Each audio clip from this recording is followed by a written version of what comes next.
42 അധ്യായം 15 വാക്യം. അതിൻ്റെ 2 ഭാഗം ഇങ്ങനെയാണ്: കർത്താവിൻ്റെ പ്രവൃത്തികൾ വചനം വഴി നിർവഹിക്കപ്പെടുന്നു. പ്രഭാഷകൻ 42:15. കർത്താവിൻ്റെ പ്രവൃത്തികൾ വചനം വഴി നിർവഹിക്കപ്പെടും. നിങ്ങൾ വചനത്തിൽ ജീവിതം ആരംഭിക്കുമ്പോൾ നിങ്ങളിൽ ദൈവപ്രവൃത്തികൾ ആരംഭിക്കും.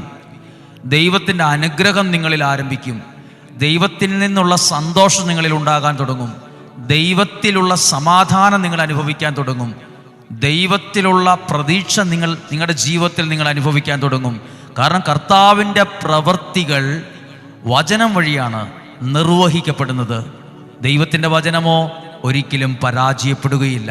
2 കാര്യങ്ങളും വെച്ചൊന്ന് പ്രാർത്ഥിച്ച്, ഈ വചനം ഇങ്ങനെ പ്രാർത്ഥിക്കുമ്പോൾ നമ്മൾ ഓരോ ദിവസവും ഇങ്ങനെ പ്രാർത്ഥനയോടെ ആരംഭിക്കും.